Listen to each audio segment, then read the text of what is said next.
We'll be starting now. Okay. So we are going live on LQ's page. So there will be people who will be watching us when they turn. So इसलिए we'll just start it.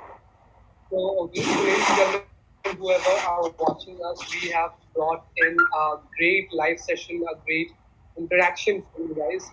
जहाँ पे we'll be talking with two COVID warriors or two people who have been there to help people during the COVID time.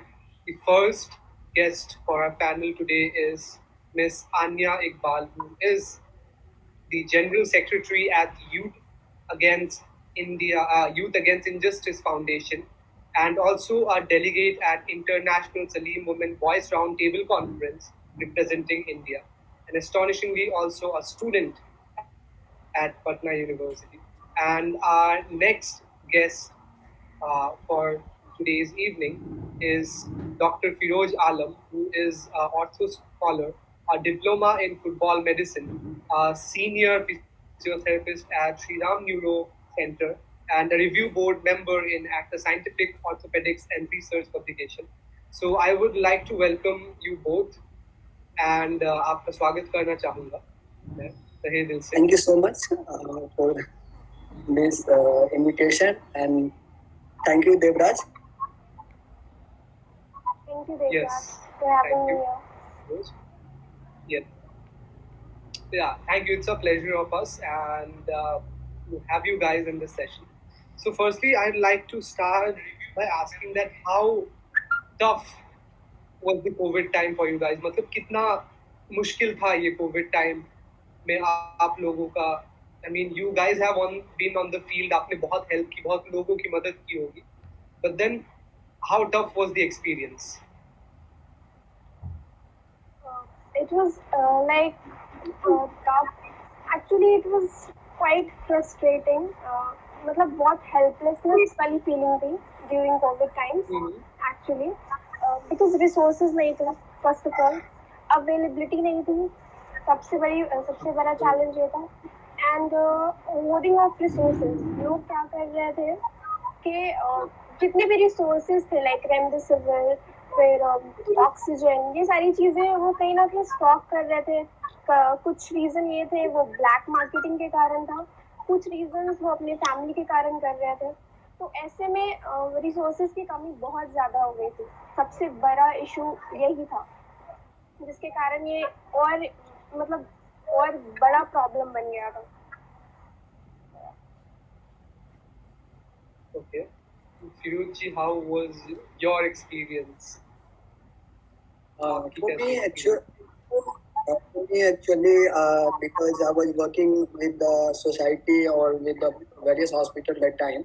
So first of all, when this pandemic came, basically it was a very new thing or the new disease for the doctors also and for the patient also. So it is same like कि जब कोई चीज वो ऐसा था कि जैसे कि पैदा तो हो गया बट उसके बारे में कुछ पता नहीं है किसी को ये कैसे काम करेगा. तो that time same even we were also searching कि कलीग्स हो कोई अदर रिसर्चर्स है जो लैब में काम कर रहे हैं, कोई अदर है कि इनके डिजीज के बारे में क्या क्या स्ट्रेटजी लिया जाए इसको कंट्रोल करने में. देन इसके साइंस एंड सिम्टम्स किस तरह से वेरिएशंस हो रहे हैं. लाइक पर्टिकुलर जियोग्राफिकल रीजन में किसी को तो कुछ ज्यादा साइंस एंड सिम्टम्स आ रहे थे कम इंक्यूबेशन पीरियड के दौरान ही, बट किसी को क्या होता था कि वो अफेक्टेड हो जाते थे और वो न जाने कितना स्प्रेड कर देते थे. 10 डेज के बाद उनमें पता लगता था कि हमें कोविड हो चुका है. तो that time really it was a very big challenge for the medicos also and all the peoples who is connected to this field. But जैसे जैसे हमने इस चीज़ों को समझा, इस बीमारी को समझा, लोगों में अवेयरनेस आई तो ये काफ़ी मतलब अंडर कंट्रोल हो गया. और सबसे बड़ी लापरवाही जो मतलब जब फर्स्ट फेज आई थी तो इफ दैट टाइम लोगों को ऐसा लगा कि फर्स्ट फेज में चलो यार कोरोना तो क्या, ये तो जस्ट एक रीनो वायरस ही आया था, सर्दी जुकाम होके चला गया. बेवजह मीडिया ने और डॉक्टर ने इतना अफवाह बना दिया. पर जब सेकेंड फेज आया, जिस तरह से डेथ रेट आपने देखा, जैसे कि मिस अन्या इकबाल ने बताया कि ऑक्सीजन की शॉर्टेज, बेड की शॉर्टेज, देन ऐसा हो गया था कि सीवियर से सीवियर पेशेंट को भी मजबूरन ये कहना पड़ता था sorry we do not have like a bed or the medical facility, जो कि ये कॉन्स्टिट्यूशनल राइट है कि सबको उसकी हेल्थ की जो भी है मतलब फैसिलिटी है वो मिलनी चाहिए। लेकिन सिचुएशन सर्कमस्टांसेस ऐसी आ गई हुई थी कि मजबूरन डॉक्टर ने भी हाथ खड़े कर दिए थे, क्योंकि हमारे पास लिमिटेड रिसोर्स थे। बट जैसे जैसे लोगों ने फिर अवेयर हुआ, उनके साइंस एंड सिम्टम्स को जाना, केयर किया, तो फिर नाउ अभी तो I think it is very under control.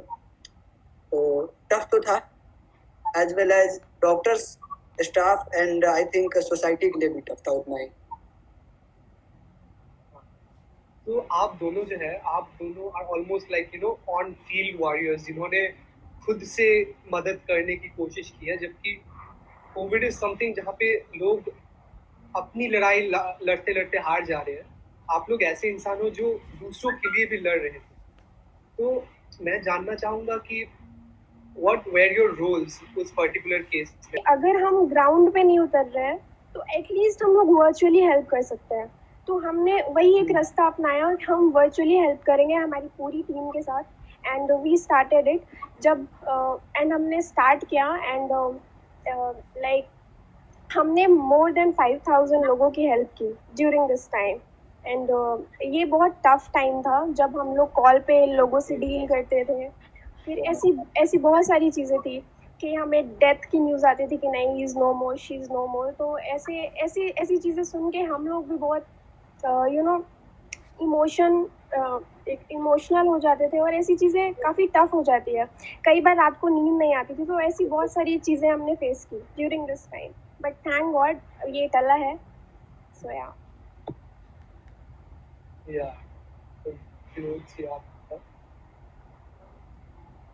For me, actually, that time I was when the first phase came, that time I was in my hometown, that is in Bihar, Sitamarhi. So I think Neha Iqbal have done a study from Patna, so she might know Bihar, Sitamarhi. That is very backward. So that time I was working with the Ministry of Human Health and Family Welfare. So उस समय जो, क्योंकि वो first phase था, limited resources था, information लोगों के पास नहीं था, तो जो फर्स्ट जो उस समय हमारा प्रोटोकॉल ये था कि जो वहाँ के डॉक्टर्स है या जो नर्स स्टाफ है, जो आशा वर्कर है, उन लोगों को अवेयर किया जाए कि how she will segregate the patient, कि किसको कॉमन कोल्ड हुआ है, किसको नॉर्मल फीवर हुआ है, और किसको कोरोना वायरस हो रहा है, और किसको आइसोलेट करने की जरूरत है। क्योंकि अगर इस चैन को अगर गाँव में कंट्रोल करने हैं तो आपको सेग्रीगेशन आनी चाहिए, how you are going to segregate. तो क्योंकि उनके सारे देखो कितने सारे सिम्टम्स जो ऐसा था, इट इज वेरी डिफिकल्ट कि आप फर्स्ट 7 डेज में आप किसी को ये कह दो कि आपको कोविड हो गया, क्योंकि सारे सिम्टम्स जिसको भी बोलो भाई मुझे तो पहले भी सर्दी जुकाम होती थी, अब ये कौन सा नई बात है, मुझे कोई कोरोना नहीं है, चलो मैं नहीं होगा सेग्रीगेट, मैं आइसोलेट क्यों हूँ। तो सबसे ज्यादा उस समय जो सेकेंड फेज में पैनिक जब आई, तो उसमें सबसे ज्यादा कि एक तो अपने यूनिवर्सिटी से जितने भी स्टूडेंट्स होते थे उनके रिलेटिव्स में अगर किसी को सिम्टम्स आती थी, कॉल है सर ये हो गया, भैया ये हो रहा है, भैया फैमिली में दीदी को ये हो गया, उनको देखना है। हमारी खुद की फैमिली होती थी, कभी कभी तो हम अपने फैमिली को भी 2-3 दिन बाद उनका रिप्लाई करते थे, या उस समय ये पूछते थे कि चलो घर में पूछ लेते, दीदी से पूछ लेते कि क्या प्रॉब्लम है उनके साथ भी, आखिर उनकी भी रिस्पॉन्सिबिलिटी मेरे पे ही है। बट लेकिन जब आईसीयू में जब जाते थे, वार्ड में जब जाते थे, तो जो वो पेशेंट होती थी, जब वो गैस्पिंग वगैरह करते थे, या एक मतलब यूँ कह लीजिए कि चंद सेकंड की सांस के लिए जब वो लड़ते थे, तो उनको देखने के बाद फिर एक ही चीज लगता था कि काश इसमें से अगर एक भी जिंदगी बचाता हूँ आज, तो समझिए ये ड्यूटी आज के लिए जो हम कर रहे हैं वो कामयाब है। और वो डर तो हमेशा रहती थी कि अगर 5 ही पेशेंट है वेंटिलेटर पे, हमारे चेस्ट फिजियोथेरेपी के दौरान, या अगर हम सक्शनिंग कर रहे हैं तो उसमें कोई ट्रामा ना हो जाए, कोई और ज्यादा प्रॉब्लम्स ना हो जाए, इनकी डेथ ना हो जाए। क्योंकि लोगों में तो ऑलरेडी प्रॉब्लम्स पहले से वो पैनिक थी, और जब जैसी इन्फॉर्मेशन आती थी कि शॉर्टेज ऑक्सीजन हो रहा है हॉस्पिटल में, वेंटिलेटर फेल हो रहे हैं, इलेक्ट्रिसिटी नहीं जा रही है, डॉक्टर की अवेलेबिलिटी कम है, तो और ज़्यादा पैनिक बढ़ गई थी। तो मैंने कई सारे ऑर्गेनाइजेशन के साथ मिलके उस दौरान अवेयरनेस कैंपेन चलाया, वर्चुअल कोविड के बारे में जितनी भी इंफॉर्मेशन हो सके, निमोनिया के बारे में। उस समय जब ऑक्सीजन की शॉर्टेज थी तो किस तरह से वो घर पे रह के एक्सरसाइज करके प्रॉपर वेंटिलेटर मेंटेन कर सकते हैं अपनी। तो उन सब चीज़ों पे हमने कई सारे इवेंट किया, लोगों को अवेयर करने की कोशिश किया, और अभी भी वो कंटिन्यूएशन प्रोसेस है, अभी भी वो चल रही है। क्योंकि हम ये नहीं कह सकते कि अभी हमने कोविड पे काबू पा लिया, क्योंकि ये एक ऐसा बीमारी है कि अभी इट इज अंडर रिसर्च। अभी भी जितनी रिसर्च हुई है वो सफिशिएंट नहीं है, वो सभी डेटा के अकॉर्डिंग है, जो डिफरेंट डिफरेंट ज्योग्राफिकल रीजन के डेटा के अकॉर्डिंग कलेक्ट करके जो हमारे रिसर्चर है उन्होंने हमने दिया है कि ये चीजें है। जैसे अभी हमारे जो सिम्टम्स आ रहे हैं, जैसे कि कोविड पेशेंट को एंटीबायोटिक, ओवरडोज एंटीबायोटिक, लोगों में एक डर चला गया था, उनको ऐसा लगता था कि सबको स्टेरॉइड देना है, तो डेक्सामेथासोन वगैरह जो हो गया, पेट्रोस्लोन हो गया, हर कोई यूज कर रहा था। अब जिसकी वजह से अभी जो हमें ये फंगस इन्फेक्शन देखने को मिला, म्यूकोरमाइकोसिस आ गया, तो ये सारे कहीं ना कहीं ये थे कि मिसलीड किया ट्रीटमेंट का एक जो प्रोटोकॉल था, कहीं ना कहीं व्हाट्सएप मेडिकल चलने लगे। अब जैसे क्या होता है, हर एक इंसान, हर एक पेशेंट की फिजियोलॉजिकल एडेप्टेशन होती है, हर एक की अपनी अपनी होती है। एक मेडिसिन है, वो किसी और के लिए हमने भेजा था किसी को व्हाट्सएप पे, अब उन्होंने क्या किया, इनका ये सिम्टम है, उन्होंने उनको भी वही फॉरवर्ड कर दिया। उनको हो सकता है कोई और कॉम्प्लिकेशन थे, उन्होंने डॉक्टर से कंसल्ट नहीं किया, सेम डोज मेडिसिन लेना शुरू कर दिया। तो ये सारे कॉम्प्लिकेशन की वजह से ऑक्सीजन शॉर्टेज वगैरह प्रॉब्लम आई थी, जो कि काफी ज्यादा पैनिक सिचुएशन क्रिएट कर दिया। Okay Anya, I would like to ask you कि आप लोग leads not generate but then leads के इंफॉर्मेशन सबको देते थे कि ओके इनके पास ऑक्सीजन है, इनके पास ये मेडिसिन है, बट देन ऐसे भी बहुत लीड्स होते हैं, suppose they are valid leads, but then वो लोग एक टाइम पे देखते हैं कि ओके अभी सपोज आपने उनका नंबर किसी को दे दिया एंड उन्होंने किसी और 10 लोगों को दे दिया, तो उनके पास बहुत कॉल्स आने लगते हैं and then they tend to switch off their phone या फिर वैसा कुछ कर लेते हैं, क्योंकि उनसे होता नहीं है, उनसे मतलब इतना सप्लाई भी नहीं रहता है और वो लोग अपना जो फोन है वो बंद कर लेते हैं। तो ऐसे सिचुएशन में डिड यू डू एनीथिंग कि सपोज आप कोई लीड दे रहे हो, आप कोई जेन्युइन लीड दे रहे हो, but then that is just valid till 10 minutes 20 minutes, because उसके बाद जिसका आप नंबर या फिर जिसका आप वो दे रहे हो वो खुद ऑफ कर दे रहे हो या फिर वैसा कुछ? ये एक बहुत बड़ा इशू आ रहा था स्टार्टिंग में, बहुत बहुत बड़ा इशू आ रहा था, बिकॉज अगर आप सोशल मीडिया पे हेल्प करने के लिए लोगों को एक पोस्ट डाल रहे हो कि इनके पास ये अवेलेबल है, तो कई ऐसे लोग जिनको नीड नहीं है वो भी बहुत सारे ग्रुप में हेल्प करने के लिए ही बहुत जगह पे स्प्रेड कर रहे थे कि अच्छा इनके पास ये अवेलेबल है। तो उससे हो ये रहा था कि जिन्हें नीड नहीं है वो भी उन्हें कॉल करते थे जस्ट टू चेक कि अरे इनके पास है कि नहीं है, मेरे को पोस्ट करना है कि नहीं करना है। तो ऐसी चीज़ें बहुत ज़्यादा हुई और बहुत सारे लोग फ्रस्ट्रेट होकर फ़ोन ऑफ कर रहे थे। तो उसके बाद सिर्फ एक ही रास्ता बचता था उनके शॉप पे जाकर वो चीज़ें वहाँ से ख़रीदने की। तो हम बहुत सारे लोगों को ऐसी चीज़ें भी सजेस्ट करते थे कि आप वहाँ जाकर एक बार विज़िट करके ले सकते हैं। और अवेलेबिलिटी की जो आप बात कर रहे हो ना, वो एक्चुअली अगर कोई भी लीड होता था ना, तो उनके पास लाइक एक रेमडेसिविर, 2 रेमडेसिविर के डोज ऐसे ऐसे होते थे। तो बहुत बार ऐसी चीज़ें होती थी कि हम उन्हें पहले से ही बोल देते थे कि अवेलेबल ये 10 मिनट पहले था, अभी होगा कि नहीं होगा वी आर नॉट श्योर। तो ऐसे प्रॉब्लम्स बहुत ज़्यादा आए हैं। उसके साथ साथ ये एक सबसे बड़ा इशू ये आ रहा था कि ऐसे वैलिड लीड्स तो थे ही, उसके साथ साथ फेक नंबर्स, फेक लीड्स बहुत ज़्यादा स्प्रेड हो रहे थे, जो कुछ साल पहले के थे, 5 साल 10 साल पहले के कुछ पोस्ट स्प्रेड हो रहे थे, जिनके कारण ना लोग बहुत ज़्यादा परेशान थे। जिनके पेशेंट हॉस्पिटल में थे वो लोग कॉल कर करके बहुत ज़्यादा तंग आ गए थे। तो ऐसे बहुत सारे प्रॉब्लम्स आए हैं during this pandemic. Okay, so how did you guys tackle it? मतलब आपने I mean what steps were taken ताकि ऐसे प्रॉब्लम्स जो इमरजेंसी वाले पेशेंट्स हैं उन्हें एटलीस्ट फेस ना करना पड़े? स्टार्टिंग में हम लोग ये करते थे कि हम लोगों के पास कोई भी लीड्स होती थी जो हम खुद वेरीफाई करते थे, तो हम उन्हें अपने हैंडल्स पे, सोशल मीडिया हैंडल्स पे पोस्ट करते थे, सो दैट जो भी देखे, जिन्हें भी ज़रूरत हो, उन तक वो चीज़ें पहुंच जाए। बट बाद में हमें रियलाइज़ हुआ कि नहीं, इसका यूज़ कम, मिसयूज़ ज़्यादा हो रहा है और लोगों तक पहुँच नहीं पा रहा है ये चीज़ें। तो हमने वो लीड्स अपने पास रखी एंड जो भी केसेस हमारे पास आते थे कि नहीं इस चीज़ की नीड है, तो हम सीधा अटेंडेंट से कॉल करके कनेक्ट करते थे एंड उनका कॉन्फ्रेंस करवाते थे एंड फिर हमें पता होता था कि एटलीस्ट ये केस हमने सॉल्व कर दिया आज के लिए। तो उससे ये होता था कि उनका नंबर भी स्प्रेड नहीं हो रहा था और फिर वो दोनों कांटेक्ट में आके उन्हें सीधे सीधे जो चीज़ें चाहिए थी वो अवेलेबिलिटी हो जा रही थी। सो हमने एक स्टेप लिया। Okay. And I would like to ask both of you कि अभी इस पैंडेमिक के बाद जो है वो ब्लैक मार्केटिंग बहुत ज्यादा वायरल हो गई थी, राइट? आई मीन रेमडेसिविर जिसका एक डोज का price I guess it's 2500, that was being sold for 50, 60, 70,000. Even 1 lakh. Even lakhs also crossed. Even lakh. Yeah. Exactly. I mean, and ऐसे भी बहुत केसेस थे जहाँ पे लैक्स लेके भी लोगों को ओरिजिनल वाला नेम। हाँ, I was about to talk same कि रेमडेसिविर जो दे रहे थे या अदर जो भी ड्रग्स दे रहे थे बेसिकली, तो that was like कि जो रेमडेसिविर वो दे रहे थे उसको वेरीफाई करना कि जो, क्योंकि हम उस कंट्री में अभी रह रहे हैं, ये हमारी विडम्बना है कि लोग आपदा में भी अवसर ढूंढते हैं, तो स्कैम करना शुरू कर दिया। वो उन्होंने क्या किया, नॉर्मल सलाइन वाटर को रेमडेसिविर का स्पेलिंग गलत हो ये सारे पिकअप करके इवन की पोस्ट डाल के, जैसे अब मिस अन्या ने बता रहा था कि लिस्ट दिया उन्होंने, कॉल किया, कुछ उसी में क्या होता था कि कुछ अपने जो अनवेरिफाइड नंबर्स होते थे उन लोगों ने पोस्ट बना के शेयर करना शुरू कर दिया कि जी हमारे पास रेमडेसिविर है, आप बुक कर लो, अभी 10,000 रुपये दो। लोगों को तो ये लगता था पैनिक सिचुएशन है कि चलो कहीं से मिल रहा है मुझे, एंड जैसे वो पैसे पेमेंट करते थे उसके बाद उनके नंबर ब्लॉक, उनके वो फोन नहीं करना है।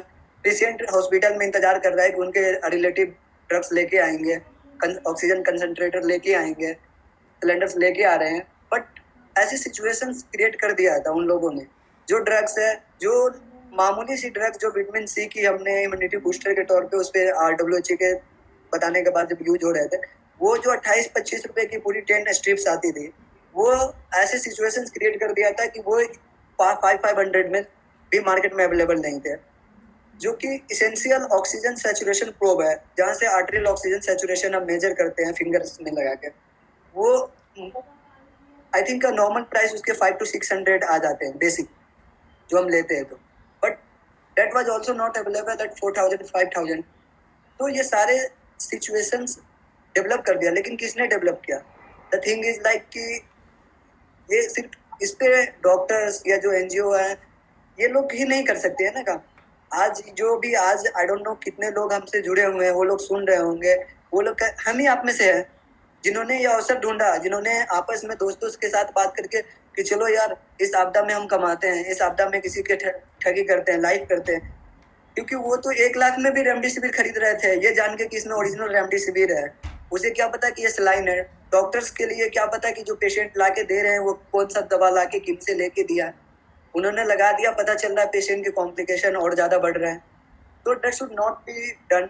और ये सभी चीज़ें ऐसी है जो सोचनी चाहिए हमें, क्योंकि पैसे और जिंदगी को एक तराजू पे रख के हम नहीं तोल सकते हैं, चाहे वो डॉक्टर्स हो, किसी भी प्रोफेशन में हो। ओके, अच्छा। और ऐसे बहुत सारी ऐसे बहुत सारे लोग अभी भी बहुत पुलिस ने पकड़ा भी है ऐसे ब्लैक मार्केटर्स को, बट देन आई गेस अभी भी बहुत सारे लोग अभी हैं जो लोग अभी भी ये काम किए जा रहे हैं और लोगों को फेक चीजें या फिर ओवरली ओवर प्राइस, वो भी सिर्फ ओवर प्राइस नहीं, ओवरली ओवर प्राइस चीजों को ऐसे करके बेच रहे हैं। तो आप लोग are Covid warriors on field, or as Anya is generating leads for everybody who is in emergency. So do you guys think कि this second wave could have been avoid किया जा सकता था first wave से सीखने के बाद, at least India में? I think yeah please I think कि अवॉइड तो किया जा सकता था, जैसे कि हमने पहले स्टार्टिंग में बताया कि हमने इसे इतना सीरियस नहीं लिया, क्योंकि फर्स्ट फेज जो था इनके वो इतने ज्यादा मोर्टेलिटी रेट जो थी इतनी थी नहीं। अभी सेकेंड फेज में क्या हुआ कि मोर्टेलिटी रेट भी बढ़ गया, साथ साथ इन्फेक्शन रेट भी बढ़े। तो इवन की गवर्नमेंट हो जो पॉलिसी मेकर्स है, जिनकी तैयारी करनी चाहिए थी, चाहे वो सेंट्रल गवर्नमेंट थे या राज्य सरकार थे, इन लोगों ने भी इतना सीरियस नहीं लिया। साथ साथ जो गवर्नमेंट की तो चलो उनकी जो अपनी पॉलिसीज थे जो उनकी वो थी, लोगों ने भी सोशल डिस्टेंसिंग हो, चाहे वो पार्टी हो, चाहे वो गैदरिंग हो, सब कुछ शुरू कर दिया था। ये भूल के कि चलो हमने तो कोरोना खत्म ही कर दिया, हमने तो बस कोरोना क्या था, हम तो वो जीन से आते हैं, हमारे में तो वो DNA कि हमें कुछ नहीं होना है कोरोना ने। तो ऐसे वजह से ऐसे सिचुएशंस की वजह से, क्योंकि हमारी टेस्टिंग नहीं हो पाई, सेकेंड फेज में जो इतना पैनिक होने का सबसे बड़ा कारण ये रहा कि जो अंडर प्रिविलेज्ड एरिया थे, अर्बन में तो लोगों को इजीली मिल जा रहे थे, वो जाके आरटीपीसीआर वगैरह करवा लेते थे, टाइम पे रिपोर्ट आ जाते थे। जो अंडर प्रिविलेज्ड एरिया में थे, रूरल में थे, उन लोगों को टेस्टिंग ही नहीं हो पा रही थी, और जब वो टेस्टिंग नहीं हो रही थी तो वो स्प्रेड कर रहे थे, और एक चैन की तरह वो उसे स्प्रेड कर रहे थे, जिसकी वजह से सिचुएशन पैनिक होता गया। और उसके बाद अब देखिए, किसी को भी पता नहीं होता है हॉस्पिटल्स वगैरह में, जैसे अब मैं जिस हॉस्पिटल में काम करता हूँ उसमें 200 बेड है, तो हमें अभी ये लगता है कि चलो 200 बेड तो सफिशिएंट है, हमारे पास 50 आईसीयू बेड है, सफिशिएंट है। बट अचानक से अगर कोई अचानक से ऐसी चीजें आ जाए कि अब उसमें 200 बेड 50 आईसीयू बेड एक सिंगल अस्पताल में कम पड़ रही है, और अगर उस टाउन में 50 ऐसे हॉस्पिटल मिलकर भी सप्लाई पूरा नहीं कर रहा है, तो ये तो किसी को पता नहीं था, तो पैनिक सिचुएशन होनी है।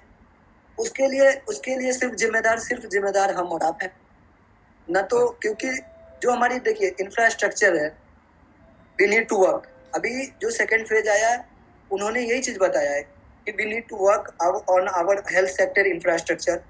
जो लोगों की इन्फेक्शन है, क्योंकि जो अंडर प्रिविलेज्ड एरिया या जो ऐसे लोग थे जिन्होंने कम्युनिटी एक्वायर्ड बहुत तेजी से किया, या हॉस्पिटल एक्वायर्ड बहुत तेजी से किया, क्योंकि उनकी इम्यूनिटी जो थी काफी लो थी, तो थोड़ी सी वर्कआउट करके जो, या बैलेंस डाइट होती है, डाइट करके उसको आप अपने आप को इम्प्रूव करना है।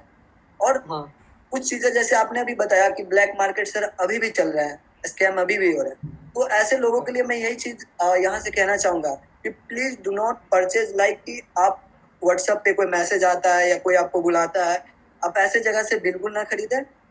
किसी भी रजिस्टर्ड जो मेडिकल प्रैक्टिशनर है उनसे सलाह लें। रजिस्टर्ड मेडिकल प्रैक्टिशनर के अलावा जो रजिस्टर्ड फार्मासिस्ट हैं, उनके रजिस्टर्ड फार्मासिस्ट से गवर्नमेंट ने अब सब कुछ के प्राइस फिक्स कर रखे हैं।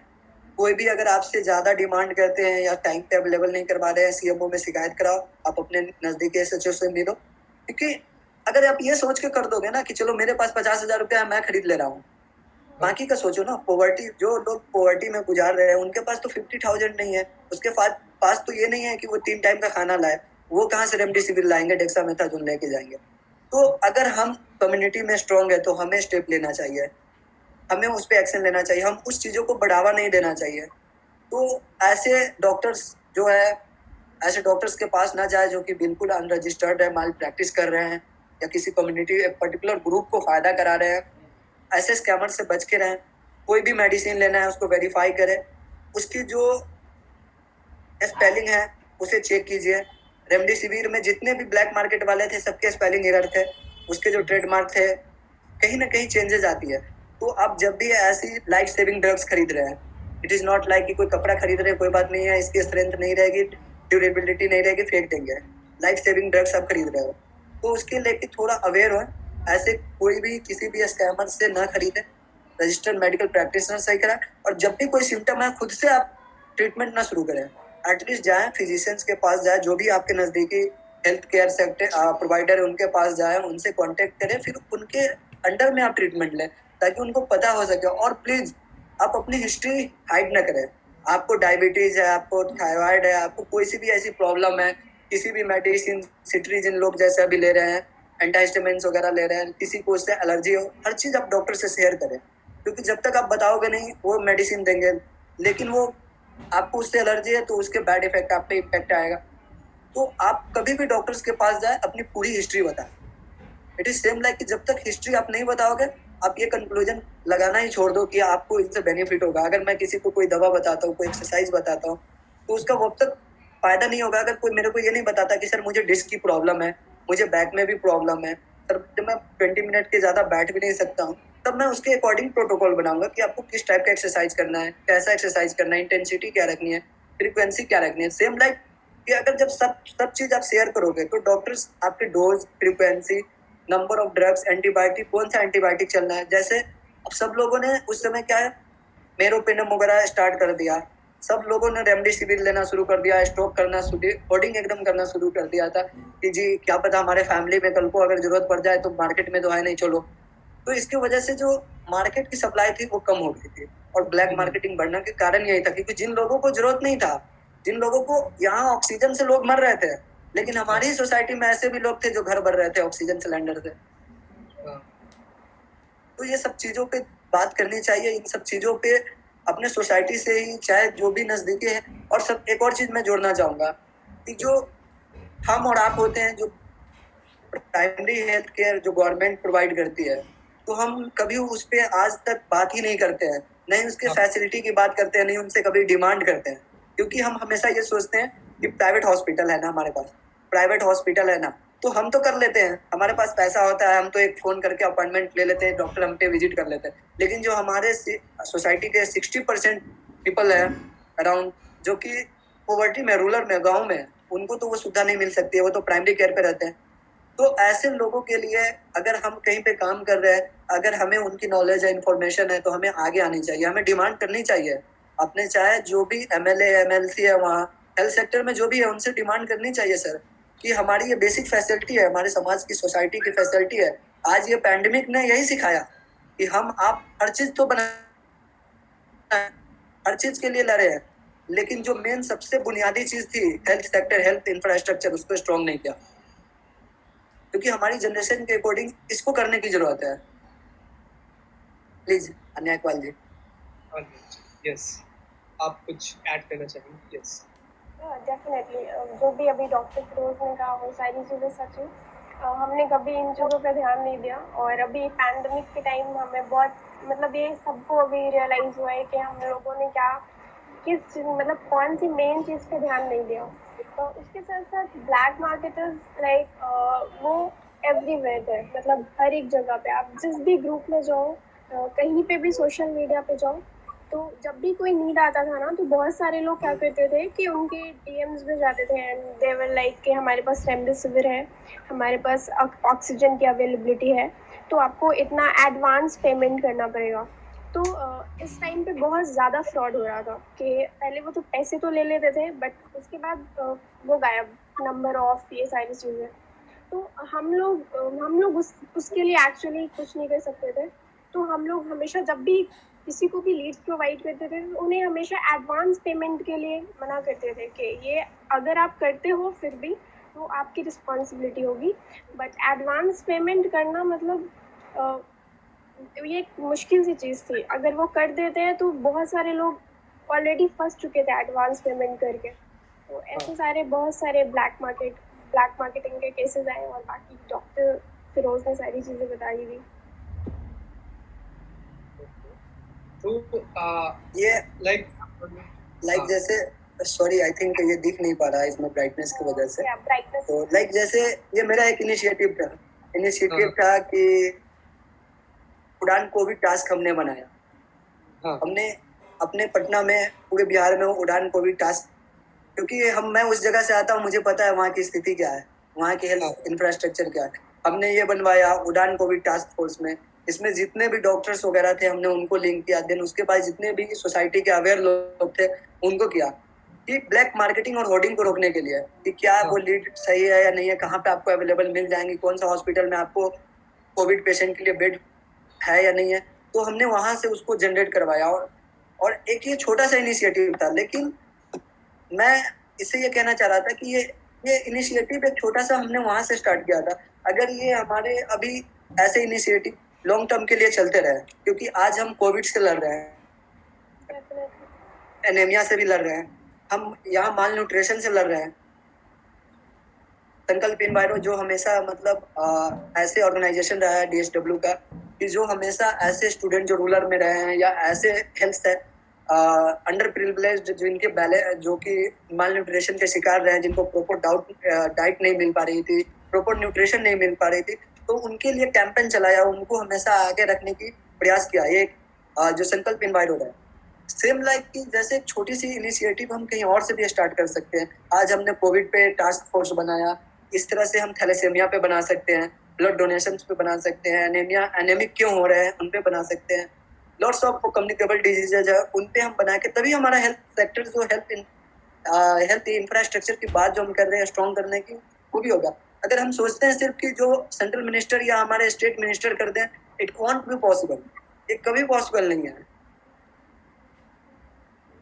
ओके। ये हर सेक्टर्स के लोगों को आगे आना होगा। बिल्कुल, गवर्नमेंट पे डिपेंड रहना हर एक चीज़ के लिए वो पॉसिबल नहीं है। अगर हम ये डिमांड करेंगे कि आप ये कर दो, वो कर दो, वो पॉसिबिलिटी है ही नहीं। कुछ चीज़ें हमें लाइक सिटीजन होने के नाते भी करना होता है। तो बहुत सारे लोग एक्चुअली कोविड के टाइम पे बहुत सारे लोग जो सोशल वर्क में इंटरेस्टेड नहीं है, जो ऐसे लोग नहीं है जो ये सारी चीज़ें करते हैं, वैसे लोग भी बहुत सारे सामने आए। एंड वो देख के काफी अच्छा भी लगा कि ऐसे ऐसे टाइम पे सारे लोग इकट्ठे होकर काम कर रहे हैं। तो और आगे भी अगर इस चीज को हम लोग बढ़ाए तो फिर ये मतलब हमारा देश डेफिनेटली बदल सकता है। बहुत सारी और चीजें एक चीज बदल ऐड करना चाहूंगा मैं कि ये कोविड वॉरियर में सिर्फ मैं और आप जैसे हम जैसे लोग जो कि ऑफिस में या हॉस्पिटल में काम किए वही वॉरियर नहीं थे। इस टाइम पे जो हमें सब्जी प्रोवाइड कर रहे थे, जो फ्रेश सब्जी दे रहे थे, ही इज ऑल्सो वॉरियर।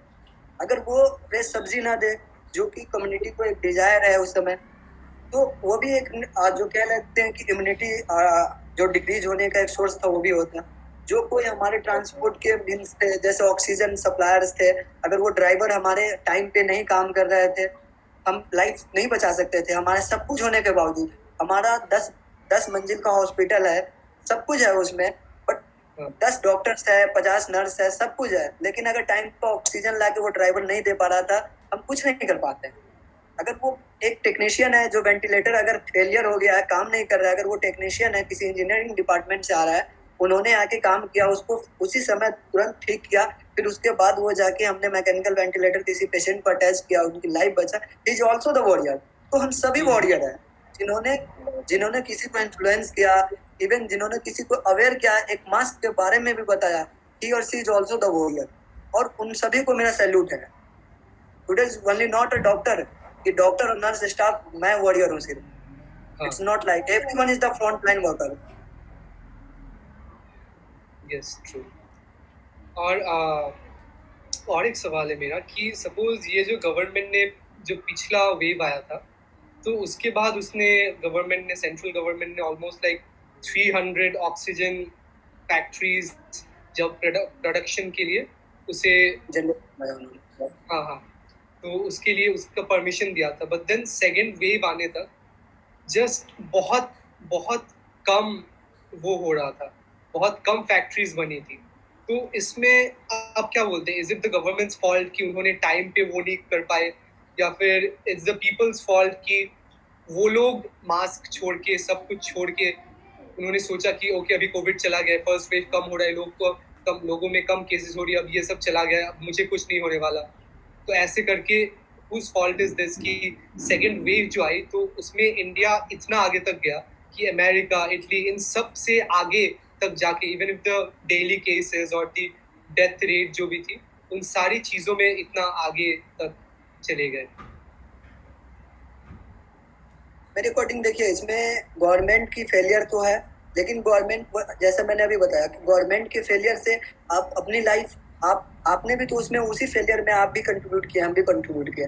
क्योंकि जब गवर्नमेंट का, चलो मानते हैं कि ऑक्सीजन कंसंट्रेटर या जो भी ऑक्सीजन फैक्ट्रियाँ थी, जो भी जहाँ से फॉर्मेशन होनी थी, टैंकर थे, स्टोरेज टैंकर थे, सबको बढ़ाना चाहिए था। मैं मानता हूँ थोड़ी देर के गवर्नमेंट का फेलियर है, लेकिन जो मास्क आपको प्रोटोकॉल बताया गया कि मास्क आपको जब भी आप जाते हो तो मास्क लगाओ, सैनिटाइज करो, आप गैदरिंग मत करो, आप पार्टी मत करो, क्या हमने आपने किया? हमने सितंबर अक्टूबर के बाद सब कुछ शुरू कर दिया। तो कोरोना को तो हमने दावत दिया ना, और जब हमने ऐसा सिचुएशन क्रिएट कर दिया कि जिसके वजह से कॉम्प्लिकेशन जब बढ़ना पड़ा, तो गवर्नमेंट की नींद खुली कि भैया अब तो इतने सारे पेशेंट आने लगे हैं, हमारे पास रिसोर्सेज नहीं है।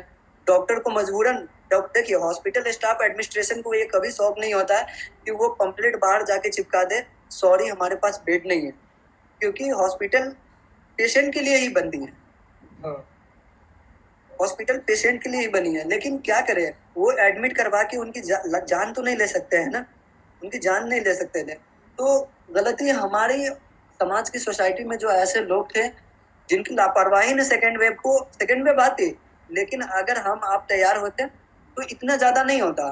क्योंकि पिक जो होती है, देखिए इसका इनको विजन ऐसा था ना कि जैसे सपोज कीजिए आज मुझसे देवराज जी मिला, अगर मैं कोविड पॉजिटिव आज हूँ, आज देवराज मुझसे मिल के गए हैं, तो ये नहीं है कि इनको कल शाम से सिम्टम्स आना शुरू हो जाएगा। हाँ। आपके फर्स्ट ये इम्यूनिटी पे डिपेंड करता है कि आपका पहले से इम्यूनिटी कितनी स्ट्रांग थी। धीरे धीरे धीरे धीरे धीरे धीरे आपके जो टी सेल्स होते हैं, जो कि हेल्पर टी सेल्स होते हैं, जो कि आपकी इम्यूनिटी एंटीबॉडीज को डिस्ट्रॉय करते हैं, उसको पहले डिस्ट्रॉय करते हैं धीरे धीरे। फिर आपको लेथार्जी हो गया, ऐसा फीलिंग आ रही है कि बॉडी में जान नहीं है, एकेज शुरू हो गई, ऐसा फिर आपको लगता है ड्राई कफ आने लगे, तब जाके आपको थोड़ी सी पता लगती है कि मेरे को कोविड हुआ। सेम एक देवराज की मैंने एग्जांपल दिया, ना जाने उस सिचुएशंस में जब सेकेंड वेव आई थी, कितने लोग डेली ट्रैवलिंग कर रहे थे, कितने लोग मार्केट में ऐसे ही जा रहे थे, खा रहे थे, सब कुछ कर रहे थे, और यही सोर्स बन गया। देन उसके बाद जो पैनिक सिचुएशन क्रिएट होने की वजह से भी बहुत सारी डेथें आई, जो कि रियलिटी नहीं था। व्हाट्सएप द्वारा कुछ और ही चलाया जा रहा था, फेक वीडियोज भी चलाए जा रहे थे कहीं एक जगह, क्योंकि जब पेशेंट एक ऑलरेडी आईसीयू में होते हैं, उनके रिलेटिव ऑलरेडी जब आईसीयू के गेट के बाहर होते हैं, तो मैं समझ सकता हूँ उन सब क्या बीतती है। जब उसके फोन पे कोई ये मैसेज डाल दे कि इस हॉस्पिटल में, बगल वाले हॉस्पिटल में ऑक्सीजन खत्म हो रहा है, भले हमारे पास ऑक्सीजन होती है, वो हमें घेर के रख लेते हैं और बैठाते, वो पूछते थे आपके पास कितना ऑक्सीजन है, आप पहले ऑक्सीजन का इंतजाम कराइए तब यहाँ से निकलिए। डिप्टी कमिश्नर हो, चाहे वो किसी को फोन कर देता था, जो हॉस्पिटल के डायरेक्टर हो, बट वो सभी हाथ खड़ा कर रहे थे। सारे इलेक्टिव सर्जरी कैंसिल कर दिया था। सारे इलेक्टिव सर्जरी कैंसिल होने के बावजूद भी सिर्फ कोविड पे फोकस था, सारे हॉस्पिटल्स की कोविड पे फोकस था। तो इन सब चीज को क्रिएट करने के लिए गवर्नमेंट के साथ साथ जो सिविलियंस है, सिविलियंस भी जिम्मेदार उतना ही है, क्योंकि सिविलियंस ने कभी ढूंढा ही नहीं ना। हमारे राजनेता जब आते हैं, हम और आप सब जाते हैं, उनसे कभी बेसिक डिमांड ही नहीं किया, उनसे पूछा ही नहीं। जब वो इलेक्शंस में वादे करके जाते हैं, 5 साल बाद फिर आते हैं, या तो हमें पसंद नहीं आते तो हम किसी और को सिलेक्ट करते हैं, या कभी उनसे हम पूछते ही नहीं है प्रीवियस वाले से, जो कि 5 साल आपने बोल के गया था कि इस ब्लॉक में मैं हॉस्पिटल 50 बेड का शुरू करवाऊंगा, 5 साल हो गए सर, वो हॉस्पिटल किधर है? सर आपने स्कूल की बेहतर सुविधा बताया, सर वो स्कूल है किधर? तो ना तो मेरे पेरेंट्स खोजते हैं, ना तो आपके पेरेंट्स खोजते हैं। गवर्नमेंट तो फंड रिलीज करते हैं, गवर्नमेंट खुद के लिए फंड रिलीज करते हैं, खुद को ये, चाहे वो कोई भी गवर्नमेंट हो, गवर्नमेंट वही करती है। जिस तरह अगर हम स्टडी करते हैं अपने आप को बनाने के लिए, उनका भी बिजनेस है। मैं ऑनलाइन बोल रहा हूँ, लाइव बोल रहा हूँ कि उनका भी बिजनेस है, तो वो अपने आप को ही प्रिपेयर करेंगे, अपने आप को ही ग्रो करेंगे ना। थोड़ी सी कंट्रीब्यूशन, 10% भी कंट्रीब्यूशन नहीं देते वो, तो क्योंकि हम अवेयर नहीं है, तो हम अवेयर नहीं है तो वो हमें ही लूटेंगे। अगर हम अवेयर हो जाएं, कोई भी गवर्नमेंट हो, कुछ सब डोर टू डोर स्टेप जो भी फैसिलिटी आपको प्रोवाइड किया जाएगा, लेकिन हम ही अवेयर नहीं है, सोसाइटी में यूनिटी नहीं है। हम कभी किसी और मुद्दे पे लड़ते हैं, किसी और मुद्दे पे लड़ते हैं। हमारे पड़ोस में कोई मरता रहता है, लेकिन हम उसका साथ देने के लिए नहीं जाते हैं, लेकिन व्हाट्सएप पे हम लाइव आके ज्ञान देते हैं। जिंदगी बचानी चाहिए, मानवता दिखानी चाहिए, मानवता की जरूरत अगर पड़ोस में है तो मानवता वहां नहीं दिखाएंगे। सही बात है। आन्या जी, आप कुछ ऐड करना चाहेंगे इस पे? No, I totally agree with that. Okay. और एक चीज भी मैंने इस कोविड टाइम पे नोटिस की थी कि जितने लोग कोविड की वजह से जिनकी मृत्यु हो रही थी, भले ही नॉट इक्वल, बट देन एक बहुत ज्यादा नंबर पे दूसरे लोगों को भी हो रही थी, बिकॉज जो बेसिक हेल्थ फैसिलिटीज थी, सपोज किसी को कैंसर के लिए कीमोथेरेपी करवानी हो, या फिर किसी दूसरे प्रॉब्लम के लिए उनको कोई सर्जरी या फिर कुछ करवानी हो, तो उनके मेडिकल कंडीशन के लिए, उनके ट्रीटमेंट के लिए भी उनके पास अवेलेबल नहीं थी, बेड हॉस्पिटल में जगह नहीं थे। और मतलब कोविड के लिए, इट्स नॉट जस्ट कि कोविड के लिए ही लोग मरे हैं, बट देन बहुत सारे दूसरे डिजीजेस, बहुत सारे दूसरे उन सब चीज़ों के लिए भी बहुत सारे लोगों को बहुत इफेक्ट हुआ। अब जैसे इसमें कोविड में, जैसे आप जो बताया, I am totally agree with Devraj, क्योंकि अगर किसी को हार्ट की प्रॉब्लम थी, किसी को डायबिटीज था उस समय, किसी को हाइपरटेंशन था, अब फॉरन उनका हाइपरटेंशन अनकंट्रोल होने की वजह से उनको स्ट्रोक आ रहा था, but he is not able to approach the hospital. एक तो उनका डर था, डर के साथ साथ वो जब उनकी कॉम्प्लिकेशन बढ़ती थी तो ड्रग्स को, वही मैंने आपको बताया, फिर फोन से इधर से या किसी रिलेटिव से ऐसे वैसे चला रहे थे, बट कॉम्प्लिकेशन आती रहती थी। उसके बावजूद अगर किसी को स्ट्रोक होती थी, किसी की अनकंट्रोल डायबिटीज हो जाती थी, किसी को सडन कार्डियक अरेस्ट आती थी, तो ऐसी फैसिलिटी, या तो क्योंकि लॉकडाउन था, सिचुएशंस इतने खराब थे कि या तो हॉस्पिटल ही सही समय पे नहीं पहुंच पाते थे, अगर हॉस्पिटल पहुंचते भी थे तो वहाँ बेड नहीं होते थे, डॉक्टर इतने, मतलब हमारे पास इतने कम स्टाफ थे सभी हॉस्पिटल्स वगैरह में कि वो कोविड मैनेजमेंट में ही लगे हुए थे। गवर्नमेंट का रूल था कि आपके 80% बेड रिजर्व होने चाहिए, 90% रिजर्व होने चाहिए। सिचुएशन से इतने पैनिक हो गया कि 100% रिजर्व हो गया। तो हमारे जो अब जैसे देखिए, India most prone diabetes patient में, हाइपरटेंशन में मोस्ट प्रोन, जो कह लीजिए कि 2 नंबर 3 नंबर जो स्ट्रोक होती है, इंडिया में वर्ल्ड का जो 3rd नंबर है रैंक में स्ट्रोक पेशेंट में। अब ऐसे पेशेंट जिनको डायबिटीज है, जिनको बेसिक फैसिलिटी, रूटीन इन्वेस्टिगेशन सारे हैम्पर्ड हो गए थे, वो सारी चीज नहीं मिल पा रही थी। लेकिन अगर वही फैसिलिटी अगर हम पहले से रखते हैं, अगर number of quantity of the lab जो हम बोलते हैं, हॉस्पिटल बोलते हैं, स्टाफ बोलते हैं, अगर पहले से इम्प्रूव करके रखते हैं तो उतनी सारी सुविधा हमें मिल पाती है। हमारे जो भी सोसाइटी के जो लोग थे जिनको उस समय नीड थी उनको मिल पाता, क्योंकि हमारे रिसोर्सेज ही लिमिट हो गए थे।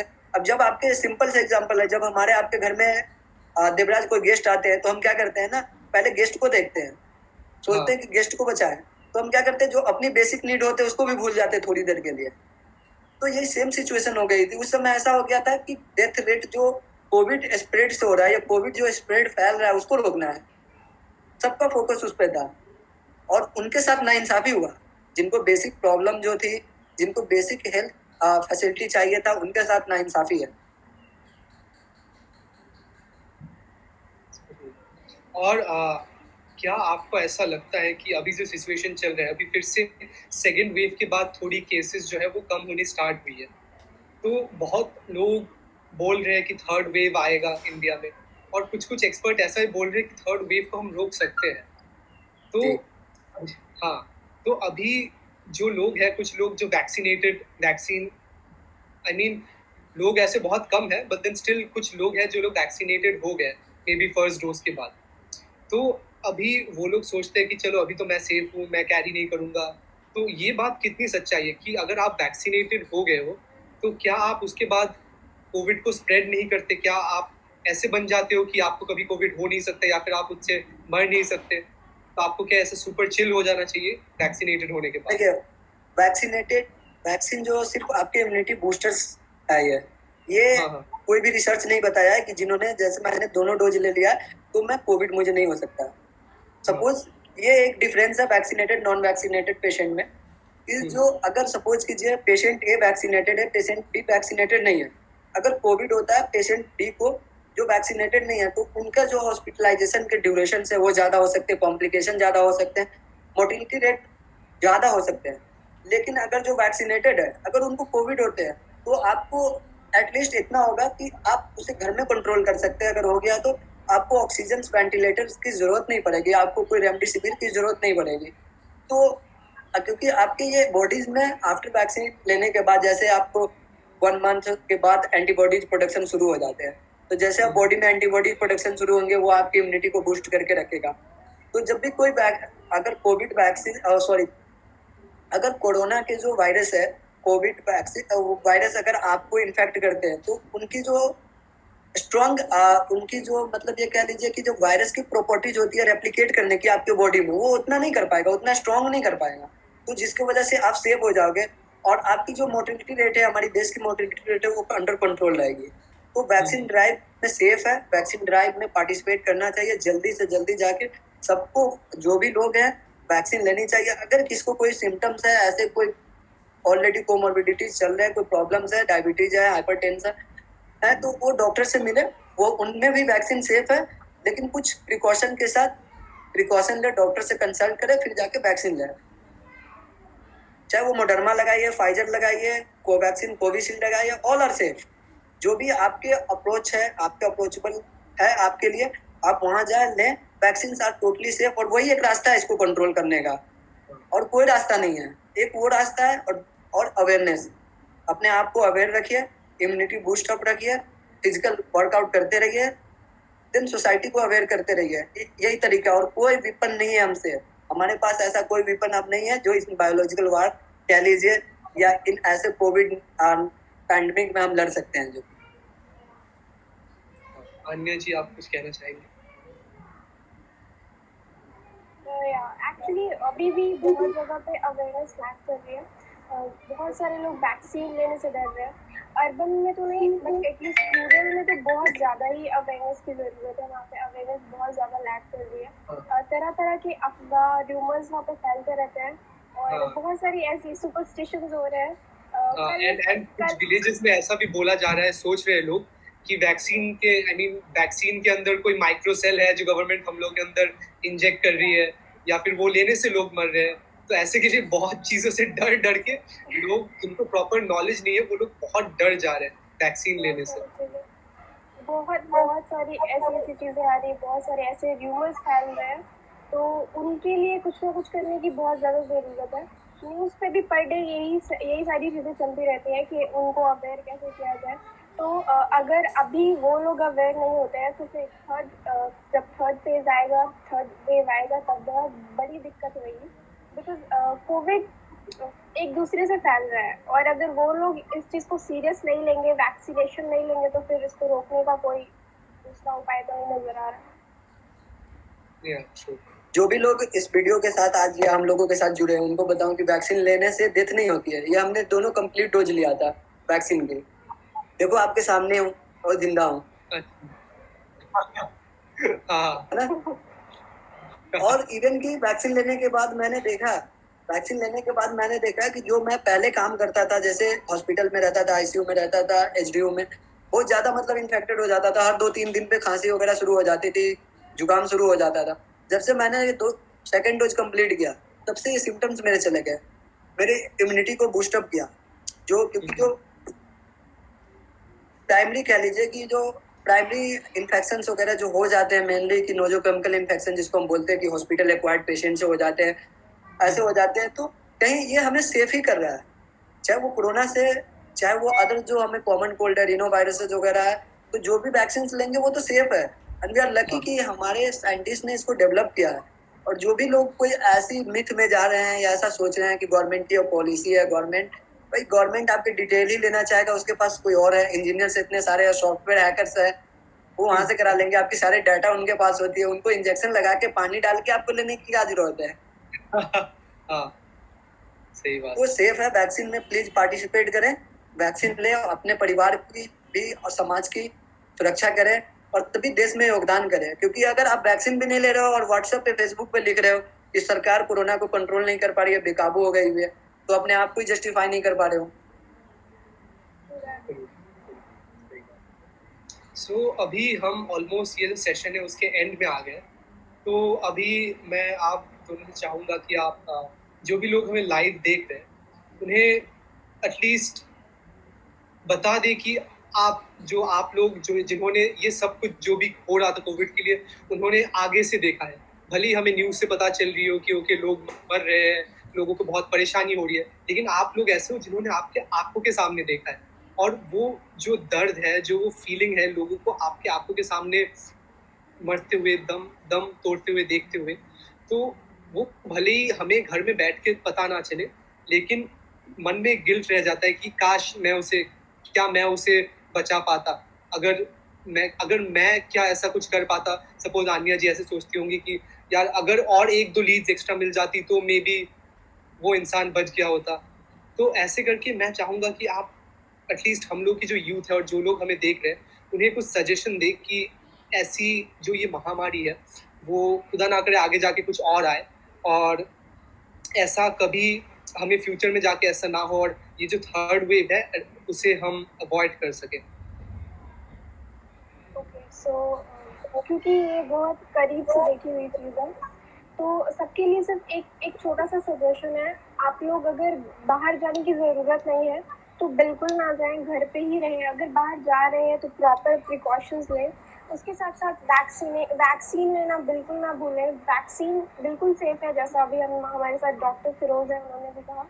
तो वैक्सीन लें, ट्राई करें, क्योंकि सिर्फ आप अपनी ही जान को खतरे में नहीं डाल रहे हो, आपके साथ साथ आपकी फैमिली भी खतरे में है। तो अगर बहुत सारे लोगों को ऐसा लग रहा है कि अगर मेरे घर में नहीं हुआ है, मेरी फैमिली को नहीं हुआ है, तो इट्स लाइक कोविड है ही नहीं। तो ऐसा बिल्कुल भी नहीं है। बहुत सारे लोग छोड़ चुके हैं दुनिया को, बहुत सारे लोग मर गए हैं। तो अगर आप नहीं चाहते हैं कि नेक्स्ट आपकी फैमिली हो, आपके चाहने वालों में से कोई हो, तो आप लोग प्रॉपर प्रिकॉशंस लें और जो भी चीज़ें ट्राई करें कि पार्टी शादी ये सारी चीज़ें अवॉइड करें ज़्यादा से ज़्यादा। वेल मैं बस दो चीजें सिर्फ जोड़ना चाहूंगा अन्या जी के बात में ही, कि जो भी लोग आज सुन रहे हैं या बाद में देखेंगे इस वीडियो को, तो प्लीज अपना जिस तरह हम पर्सनल ग्रोथ करते हैं, पर्सनल डेवलपमेंट करते हैं, साथ साथ हमें ये ख्याल रखनी चाहिए कि सोसाइटी की ग्रोथ तभी नेशन की ग्रोथ है। और हम कहीं ना कहीं हर जगह, चाहे बीइंग एज ए स्टूडेंट है, चाहे प्रोफेशनल है, कहीं काम कर रहे हैं, हम कहीं ना कहीं कंट्रीब्यूट करते हैं। आप जिस सेक्टर में हो वहीं से कंट्रीब्यूट कर सकते हैं। प्लीज अवेयर करें, सोसाइटी को अवेयर करें। माइक्रो लेवल पे सिर्फ व्हाट्सएप ग्रुप नहीं बनाए, फेसबुक ग्रुप नहीं बनाए, एक्चुअल में माइक्रो ग्रुप सोसाइटी में बनाए, जहाँ पे जब भी आप अगर 1 साल बाद जाते हैं, 6 महीने भी बाद जाते हैं, आज ये कोविड में बस यही सिखाया है कि ऐसे जो हेल्थ हैजार्ड्स है या ऐसे डिजास्टर्स है, समटाइम जैसे फ्लड आते हैं, फिर हम बाद में न्यूज जब आ जाते हैं तब हम उनके लिए कंट्रीब्यूट करते हैं, डोनेशन मांगते हैं। तो इन सब सारी चीजों के लिए माइक्रो ग्रुप ऑलरेडी यूथ से बना है, यूथ को जोड़कर बना है, क्योंकि जो हमारे ऑलरेडी जो एल्डर्स है उन्होंने जो करना था उन्होंने कर दिया। उन्होंने हमको उस लायक तभी पहुंचाया कि जो उनसे नहीं हो पाया, उन्होंने हमें एजुकेशन दिया, उन्होंने हमें यहाँ तक पहुंचाया कि जो चीज हम नहीं कर पाए वो हमारे बच्चे करेंगे। तो माइक्रो लेवल पे अपने अपने सोसाइटी में, अपने अपने विलेज में बनाए। आई थिंक अगर इस चीज को हम कर पाते हैं तो हमें किसी गवर्नमेंट को फिर दोषने और उनके कोसने की जरूरत नहीं पड़ेगी। हम उनको कभी ये नहीं कहेंगे कि इसके वजह से हमने अपने को खो दिया। हम कभी ये नहीं कहेंगे कि किसी डॉक्टर्स का अस्पताल बंद था, उसके वजह से हमारी किसी रिलेटिव की जाने चली गई। आज प्राइमरी हेल्थ सेक्टर्स में फैसिलिटी नहीं था। तो अवेयर करें, कंट्रीब्यूट करें सोसाइटी में माइक्रो लेवल पे, और खुद लीडर बने, क्योंकि जब तक आप लीडर नहीं बनोगे, वो पॉलिटिशियन वाले जो पॉलिटिकल लीडर होते हैं, वो लीडर की बात मैं नहीं करता। सोसाइटी को लीड कीजिए, एक सोसाइटी को लीड कीजिए, और हम आप में से एक लीडर, हम ही आप में से आएंगे और वही आगे भी लीड करेंगे। तो वो बेशक 10 साल बाद आप लीडर बनोगे, वो लीडर अपने आप को, अगर सोसाइटी में आ गए हो, आपने नजदीकी से देखा है, आपके गांव में देखो कि अस्थमा से कितने लोग मर रहे हैं, अस्थमा से कितने लोग परेशान हो रहे हैं। आपके गांव में देखो कि जब समर्स आते हैं तो डायरिया से, डेंगू से कितने लोग परेशान हो रहे हैं। क्या उसमें जो मॉस्किटोज है उसको कंट्रोल करने के लिए कुछ ऐसा ड्राइव चलाया जा रहा है या नहीं चलाया जा रहा है? ये सारे सोर्सेज है। तभी जाके, मैंने पहले भी बोला कि तभी जाके हेल्थ इंफ्रास्ट्रक्चर स्ट्रॉन्ग होगा। छोटे छोटे माइक्रो ग्रुप बनाया, माइक्रो ग्रुप पे काम करें, और प्लीज व्हाट्सएप पे सिर्फ ना काम करें। और लास्ट, वैक्सीन जरूर लगवाएं, वैक्सीन जरूर लगवाएं। Yes, okay. सो शुक्रिया आनिया जी और डॉक्टर फिरोज जी हमारे साथ जुड़ने के लिए, और आपने जितनी भी जानकारी दी, आपने जो अपना एक्सपीरियंस शेयर किया इस फर्स्ट और second wave of Covid corona virus के दौरान, की आपने क्या क्या देखा है, आपने कैसे कैसे लोगों की सहायता की है, और जो सजेशंस जो आपने दी कि आप कैसे वैक्सीन लेके खुद के साथ साथ अपने परिवार वालों को, अपने दोस्तों को, अपने चाहने वालों को, सब के लिए आप ये काम कर रहे हो। तो ऐसा नहीं कि आप वैक्सीन ले रहे हो तो सिर्फ खुद के लिए कि आप खुद सेफ रहोगे, बट देन आपके परिवार में जितने लोग हैं, आपके दोस्त जितने भी आपसे मिल रहे हैं, वो भी सेफ रहेंगे। सो thank you for joining with us, and हम प्रार्थना करेंगे कि ये जो सेकेंड वेव है ये जल्द से जल्दी खत्म हो जाए, और also will pray for the people जिन्होंने इस फर्स्ट और सेकेंड वेव के दौरान अपनी जानें खोई है। और हम आशा करेंगे कि ये डेथ रेट भी जो है वो भी जल्द से जल्द नीचे आ जाए, और India wins this war against Covid. तो इसी के साथ साथ on a positive note we would like to end the session. So thank you for joining with us, and शुक्रिया। यस, धन्यवाद। Thank you so much. Thank you for having us. Yes, thank you. It was a pleasure.